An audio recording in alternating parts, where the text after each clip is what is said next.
Aren't you a good boy? He's a good boy.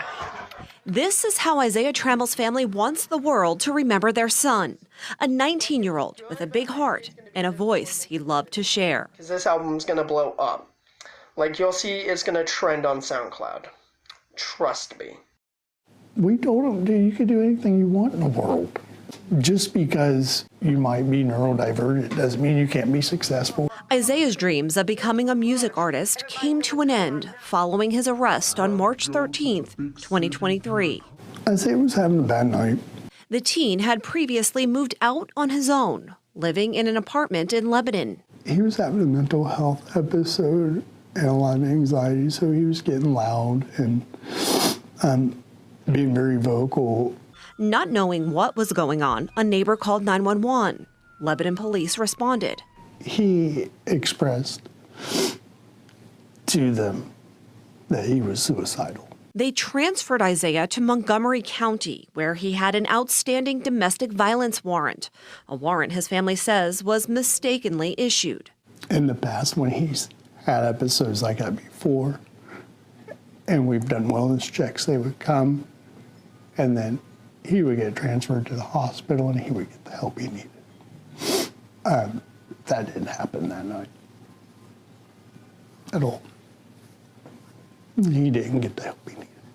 Isaiah was booked into the Montgomery County Jail, where he can be seen on video repeatedly banging his head on the door. When Isaiah would get overstimulated, he would bang his head to help him calm down. It is something that he couldn't control. Isaiah's actions landed him in a restraint chair twice.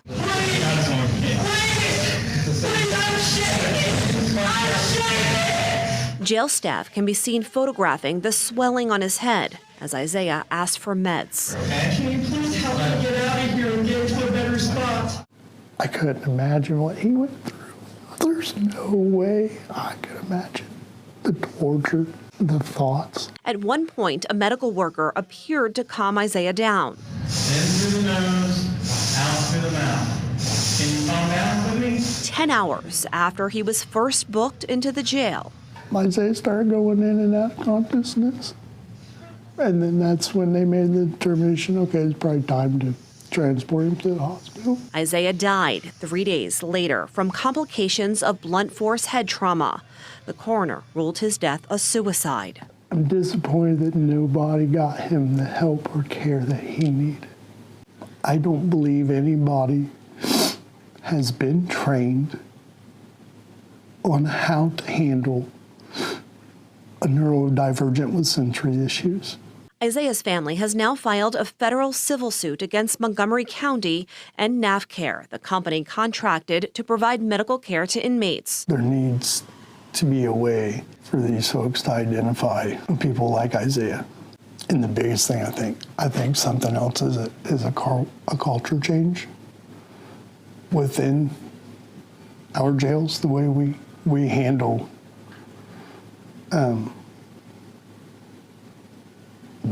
humans.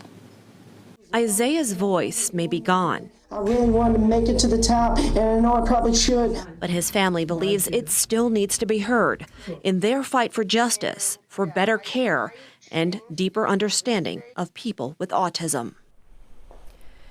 And we were hoping to get a response from Montgomery County or NAFCARE. I did not get any response from NAFCARE. A spokesperson for Montgomery County told me it is not Montgomery County's practice to comment on pending litigation.